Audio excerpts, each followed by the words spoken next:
Hello guys, welcome back to the channel. Myself Vinesh Kumar. और आज हम एक नया टॉपिक पढ़ने वाले हैं। टॉपिक काफ़ी जाना पहचाना और इम्पोर्टेंट भी है। टॉपिक का नाम है हार्डनेस ऑफ वाटर। ठीक है, हार्डनेस ऑफ वाटर के बारे में अपन पढ़ेंगे।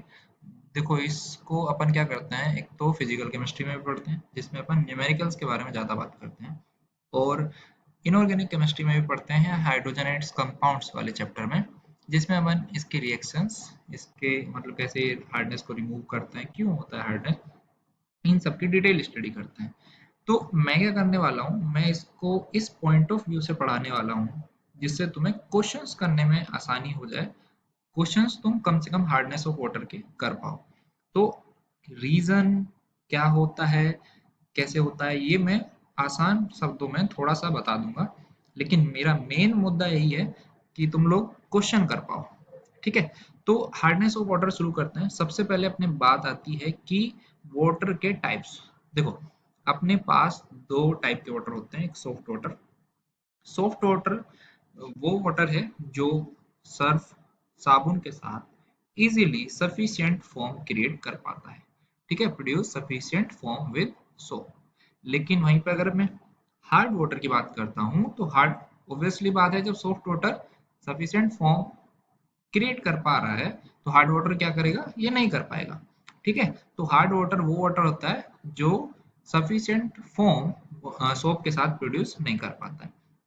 अगर बात करूं रीजन, रीजन ऑफ हार्डनेस क्या है, क्या, क्यों नहीं अपना जो वाटर है वो सफिशिएंट फॉर्म क्यों प्रोड्यूस नहीं कर पा रहे हैं, तो अपने पास सबसे जो मेन रीजन यही होता है क्योंकि हार्ड जो वाटर है उसमें अपने पास क्या प्रेजेंट है, bicarbonates, sulphates and chloride of calcium and magnesium. ठीक है, कैल्शियम और मैग्नीशियम के बाइकार्बोनेट, सल्फेट और क्लोराइड, यानी कि कैल्शियम और मैग्नीशियम के कुछ सोल्ट, स्पेसिफिकली बाइकार्बोनेट, सल्फेट और क्लोराइड, ये प्रेजेंट होते हैं, जिसकी वजह से हमारा जो वाटर है वो हार्ड हो जाता है और वो जो है सोप के साथ फॉर्म क्रिएट नहीं कर पाता है। अच्छा, देखो ये जो बात बोली है ना कि कैल्शियम और मैग्नीशियम के सोल्ट, तो ये इन जनरल बोला जाता है कि इन जनरल अपन कैल्शियम और मैग्नीशियम के ही सोल्ट के कारण वाटर को हार्डनेस मतलब बोलते हैं, लेकिन ऐसा नहीं। कोई भी divalent cation, any divalent cation, ठीक है, any divalent cation can cause hardness. मतलब किसी भी डाइवेलेंट कैटायन के बाइकार्बोनेट, सल्फेट या क्लोराइड क्या कर सकते हैं, हार्डनेस कोज कर सकते हैं। लेकिन मोनोवेलेंट कैटायन जैसे कि Na+, मतलब कि alkali metal ion, K+, Rb+, ये सब क्या है, ये सब इन सब के कार्बोनेट इन सब के बाइकार्बोनेट, सल्फेट या फिर क्लोराइड हार्डनेस कोज नहीं कर पाते हैं। ठीक है, अभी देखो हार्डनेस को भी कैटेगराइज किया गया है कि हार्डनेस किस टाइप की है, टाइप ऑफ हार्डनेस। तो हार्डनेस के दो टाइप होते हैं। हार्डनेस के दो टाइप होते हैं। एक को हम बोलते हैं टेम्परेरी, टेम्परेरी हार्डनेस, और दूसरी को बोलते हैं परमानेंट। ठीक है, टेम्परेरी हार्डनेस क्यों होती है, जैसे मैंने बोला कि कैल्शियम और मैग्नीशियम के बाइकार्बोनेट, क्लोराइड और सल्फेट, तो जो जब सिर्फ बाइकार्बोनेट प्रेजेंट हो तो उस हार्डनेस को बोलते हैं अपन टेम्परेरी हार्डनेस। ठीक है, तो टेम्परेरी हार्डनेस क्या है, due to bicarbonate of calcium and magnesium. मैं इन जनरल बोल रहा हूँ, है ना, कैल्शियम और मैग्नीशियम इन जनरल, कोई भी डाइवेलेंट कैटायन हो सकता है। तो अगर कैल्शियम और मैग्नीशियम के बाइकार्बोनेट वाटर में प्रेजेंट हैं तो अपन क्या देख रहे होंगे वहां पर, टेम्परेरी हार्डनेस। लेकिन लेकिन अगर कैल्शियम और मैग्नीशियम के सल्फेट्स या फिर क्लोराइड्स कहाँ पर प्रेजेंट है, वाटर में, तो ये जो सल्फेट और क्लोराइड्स हैं वो क्या कोज करेंगे, परमानेंट हार्डनेस। ठीक है, तो दो तरह की हार्डनेस हो गई, एक टेम्परेरी हार्डनेस, एक परमानेंट हार्डनेस। ठीक, अब देखो, अब हार्डनेस आ गई है, इसको हटाना भी तो पड़ेगा। तो हटाने के क्या क्या तरीके हैं, अब देखो, टेम्परेरी हार्डनेस बाइकार्बोनेट की वजह से है, और अपना जो परमानेंट हार्डनेस है वो क्लोराइड और सल्फेट की वजह से है। तो दोनों को हटाने के लिए अलग अलग मेथड यूज किए जाते हैं। जैसे अगर मैं बात करूं टेम्परेरी हार्डनेस के लिए अपना क्या यूज किया जाता है, उसके लिए सिंपल बॉइलिंग। ठीक है, सिंपल बॉइलिंग से हम टेम्परेरी हार्डनेस को रिमूव कर सकते हैं। क्या होता है, टेम्परेरी हार्डनेस क्यों हो रही है, क्योंकि अपना जो वाटर है उसमें प्रेजेंट है अपना मैग्नीशियम, मतलब bicarbonate of calcium and magnesium. Bicarbonate of calcium और मैग्नीशियम ये क्या होते हैं, वाटर में सोल्यूबल। ठीक है, इसको मैं लिख लेता हूँ, ये क्या होता है अपना वाटर में सोल्यूबल। सोल्यूबल होने के कारण ये वाटर को क्या बना रहा है, हार्ड बना रहा है। जब मैं इसको करता हूँ हीट, हीट करने पर क्या होता है, अपना बनता है कार्बोनेट। कार्बोनेट ऑफ व्हाट, अगर कैल्शियम बाइकार्बोनेट है तो कैल्शियम कार्बोनेट, मैग्नीशियम बाइकार्बोनेट है तो मैग्नीशियम कार्बोनेट। कार्बोनेट बना मैग्नीशियम का, क्योंकि मैग्नीशियम बाइकार्बोनेट को हीट किया था। अब ये जो मैग्नीशियम कार्बोनेट होता है ये क्या है, सोल्यूबल नहीं है वाटर में, तो इसी कारण इसका प्रेसिपिटेट बन जाता है। अब जब मानो कि प्रेसिपिटेट बन गया, प्रेसिपिटेट बन गया तो क्या होगा, ये अपना नीचे आ जाएगा। अब नीचे आ जाएगा तो जो पानी है उसको अपन क्या करेंगे, छलनी से बाहर निकाल लेंगे। तो अपना ये तो रह गया अपनी यहीं पर, और अपना साफ पानी यहाँ पर आ गया। ठीक है, अपने को मिल गया साफ पानी। साफ पानी यानी सॉफ्ट वाटर बोल सकते हैं। ठीक, तो ये अपना कुछ इस तरीके से अपन करते हैं कि बाइकार्बोनेट्स को अगर किसी भी तरीके से हमने कार्बोनेट में बदल दिया तो अपना क्या होता है, हार्डनेस जो है वाटर की वो खत्म हो जाती है। Same goes with calcium bicarbonate. Calcium bicarbonate को भी हीट करेंगे तो कैल्शियम कार्बोनेट मिलता है। कैल्शियम कार्बोनेट भी वाटर में सोल्यूबल नहीं है, प्रेसिपिटेट बना लेता है और नीचे आ जाता है। और नीचे आ जाएगा तो अपन अपन पानी, अपने पानी को साफ कर सकते हैं, क्योंकि कार्बोनेट का प्रेसिपिटेट बन चुका है। ठीक है, ये हो गया सिंपल बॉइलिंग से। दूसरा होता है अपना क्लार्क्स प्रोसेस। क्लार्क्स प्रोसेस क्या होता है, इसमें भी कोई बड़ी बात नहीं है। अपन क्या करते हैं, जो अपना हार्ड वाटर का सैंपल है, ठीक है, अपने पास कोई हार्ड वाटर का सैंपल रहेगा जिसको अपने को क्या करना है, हार्डनेस रिमूव करना है। उस हार्ड वाटर के सैंपल को अपन क्या करेंगे, कैल्शियम ऑक्साइड या फिर कैल्शियम हाइड्रोक्साइड, सिलेक्ट लाइन बोलते हैं, उसके साथ अपन क्या करेंगे, ट्रीट करेंगे, है ना, उसके साथ रिएक्शन कराएंगे। तो होगा होगा क्या, जो सोल्यूबल बाइकार्बोनेट्स होते हैं जिनकी वजह से हार्डनेस है, उन सोल्यूबल बाइकार्बोनेट्स को ये CaO कैल्शियम ऑक्साइड या फिर कैल्शियम हाइड्रोक्साइड इन सोल्यूबल कार्बोनेट्स में कन्वर्ट कर देता है। ठीक है, तो और रिएक्शन किस प्रकार होती है, रिएक्शन कुछ इस प्रकार होती है। ये है अपना कैल्शियम बाइकार्बोनेट जिसकी वजह से अपनी हार्डनेस है, टेम्पररी हार्डनेस। ये है अपना कैल्शियम ऑक्साइड। तो जब अपना कैल्शियम हाइड्रोक्साइड कैल्शियम ऑक्साइड से रिएक्ट करता है तो ये बना लेता है 2 मोल्स ऑफ CaCO3 और वाटर मॉलिक्यूल। ठीक है, तो अपना CaCO3 बन गया, मतलब यानी प्रेसिपिटेट आउट हो जाएगा, अब पानी जो है अपना साफ हो जाएगा। ठीक, अगर यहीं पे मैं क्या करता, CaOH छोड़ रहा कैल्शियम हाइड्रोक्साइड के साथ रिएक्ट कराता तो CaOH छोड़ रहा कैसे बनता है, CaO में एक वाटर मॉलिक्यूल ऐड करते हैं तो CaOH वोल्ट्राइज बनता है। तो सिंपल वही रिएक्शन सेम रहेगी, CaCO3 बनेगा। पहले अपना 1 मोल H2O बन रहा था, यहाँ पर अब 2 मोल H2O बन जाएगा। ठीक है, अगर मान लो मैग्नीशियम बाइकार्बोनेट हो, मैग्नीशियम बाइकार्बोनेट होता है तो फिर अपन CaO के साथ रिएक्शन कराते हैं तो क्या बनेगा, दोनों MgCO3 और CaCO3, तो ये भी प्रेसिपिटेट आउट, ये भी प्रेसिपिटेट इसका भी बन जाएगा। ठीक है, तो इस तरीके से अपनी हार्डनेस खत्म हो जाएगी। अगर मैं बात करूं परमानेंट हार्डनेस, परमानेंट हार्डनेस के अपने पास बहुत सारे प्रोसेस हैं, लेकिन उनको अपने को कहाँ पढ़ना है, इनऑर्गेनिक में। जैसे अपने पास कैटायन एक्सचेंज रेजिन हो गया और कैल्गन मेथड हो गया, ये सब जो है अपने को कहाँ पढ़ने हैं, इनऑर्गेनिक में। अपने को यहाँ पर जो थोड़ा बहुत आइडिया रखना चाहिए वो है वॉशिंग सोडा। वॉशिंग सोडा क्या होता है, वॉशिंग सोडा होता है sodium carbonate. Bye washing soda हम परमानेंट हार्डनेस को रिमूव करेंगे। क्या करते हैं, देखो परमानेंट हार्डनेस किसकी वजह से होती है, सल्फेट्स और क्लोराइड की वजह से। तो सल्फेट को अपन क्या करेंगे, Na2CO3 से रिएक्ट कराएंगे तो क्या होगा, ये अपना Na2CO4 और MgCO3 बना लेगा। तो अपने को क्या करना होता है, सिर्फ सल्फेट्स या फिर क्लोराइड्स को सोल्यूबल कार्बोनेट्स में कन्वर्ट करना होता है, और इनसोल्यूबल कार्बोनेट्स में, है ना। तो अब ये मिल गए अपने पास, जो है अपना सल्फेट्स खत्म हो गया और CaCO3 और MgCO3 का प्रेसिपिटेट बन गया। तो सिंपली हमने MgCOSO4 और CaCl2 को कार्बोनेट रेस्पेक्टिव कार्बोनेट्स में कन्वर्ट कर दिया, जिससे अपनी क्या हो गई, जो हार्डनेस है, परमानेंट हार्डनेस है, रिमूव हो गई by the help of Na2CO3 यानी वॉशिंग सोडा। ठीक है, इतनी बात अपने को समझ में आती है। ये मैंने कुछ बताया हार्डनेस ऑफ वाटर के बारे में। ठीक, अब चलते हैं अपन की डिग्री ऑफ हार्डनेस, जो अपना मेन टॉपिक है। Degree of hardness, degree of hardness यानी कितनी हार्डनेस है, वाटर कितना हार्ड है। तो उससे पहले अपने को क्या पता करना पड़ेगा, पार्ट्स पर मिलियन। एक कंसंट्रेशन टर्म होता है पार्ट्स पर मिलियन, जैसे परसेंटेज बाय वेट होता है, परसेंटेज बाय वॉल्यूम, मोलैरिटी, ऐसी एक कंसंट्रेशन टर्म है पार्ट्स पर मिलियन। और ये हम कब यूज करते हैं, पार्ट्स पर मिलियन को यूज किया जाता है जब सॉल्यूशन में सोल्यूट जो है वो बहुत कम क्वांटिटी में रहता है ना। अगर सोल्यूट की क्वांटिटी बहुत ज्यादा कम है with respect to the solution, तो हम उसको क्या बोलते हैं, उसको अपन पार्ट्स पर मिलियन में शो करते हैं कंसंट्रेशन टर्म। तो इसको डिफाइन कैसे किया जाता है, डिफाइन इस तरीके से किया जाता है कि weight of solute present in per million parts by weight of solution. कहने का मतलब है कि 1 मिलियन सॉल्यूशन में 1 मिलियन पार्ट या बाय वेट, यानी कि 1 मिलियन कितना होता है 10⁶। बाय वेट मैं ग्राम ले लेता हूँ कि 10⁶ ग्राम सॉल्यूशन में सोल्यूट के कितने ग्राम हैं।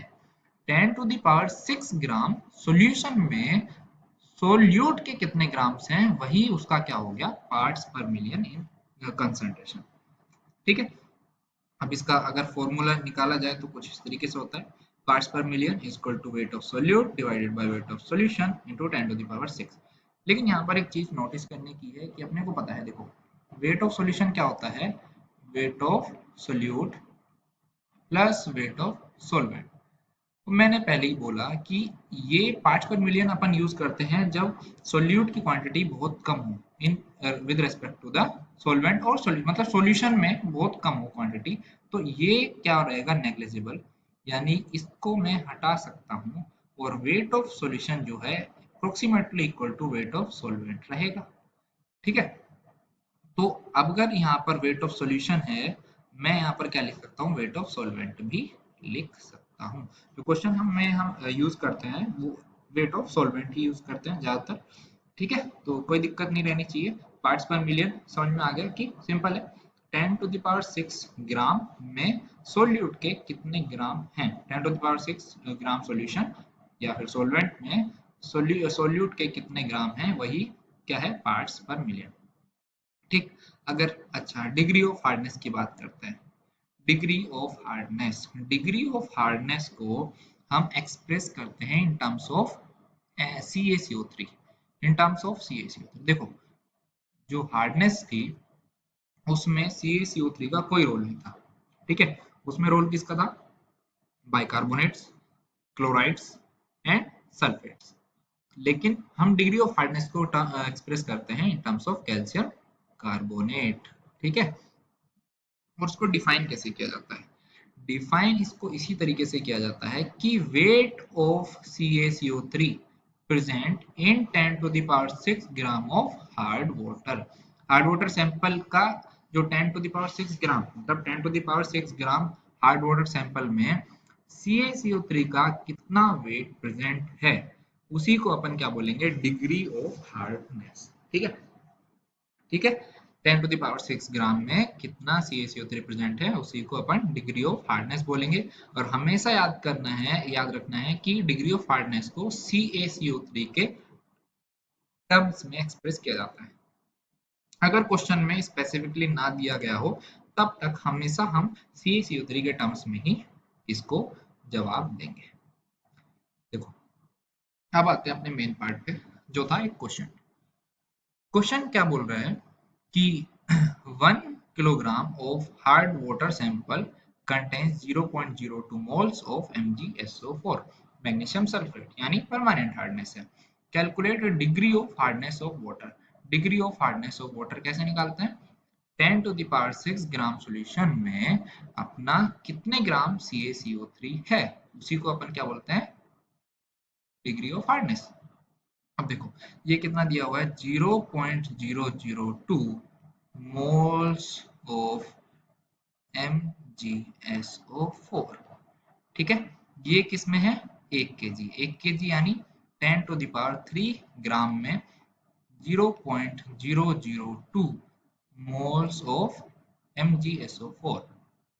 ठीक है, ये ध्यान रहेगी बात। ठीक, चलो अपने को पार्ट्स पर मिलियन यानी डिग्री ऑफ हार्डनेस निकालना होता है, तो 10⁶ ग्राम के लिए 10⁶ में कितना हो जाएगा, 10⁻³ में 0.02 है, 10⁶ में कितना हो जाएगा 0.002 इंटू 10⁻³, यही होगा ना, यानी कि 2 मोल्स ऑफ MgSO4।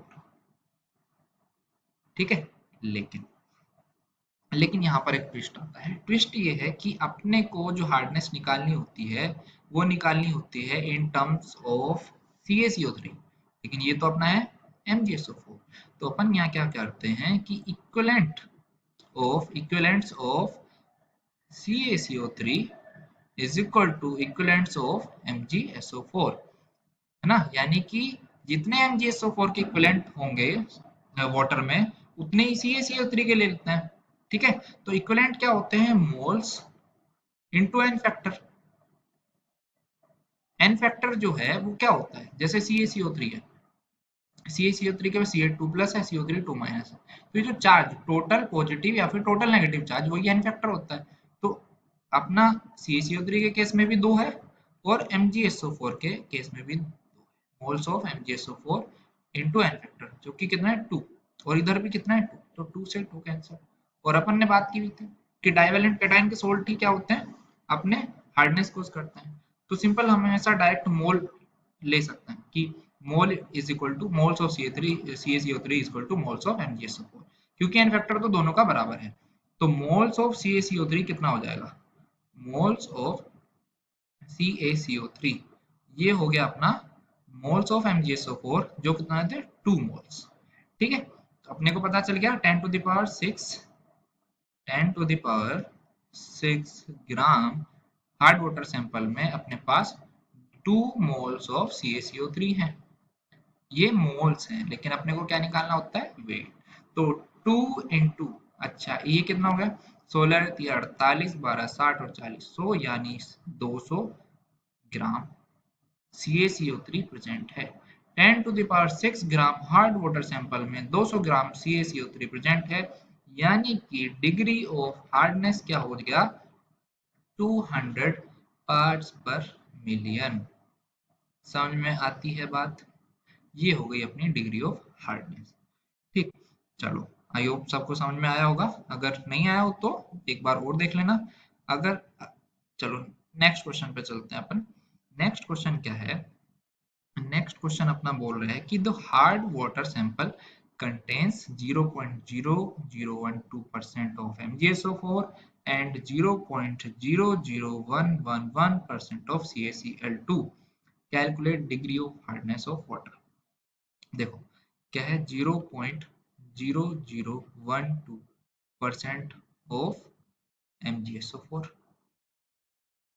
ठीक है, और साथ में अपने पास क्या है, 0.00111% ऑफ CaCl2। इतनी बात आती है समझ में, अगर इतनी बात समझ में आ रही है तो बहुत बढ़िया। वैसे अपन कुछ किए नहीं है अभी, लेकिन ठीक है फिर भी। अच्छा, परसेंटेज अपन कितने किस में से निकालते हैं, 100 ग्राम में, यानी कि 10⁻2 ग्राम्स वाटर सैंपल में अपने पास 0.0012 ग्राम MgSO4 है।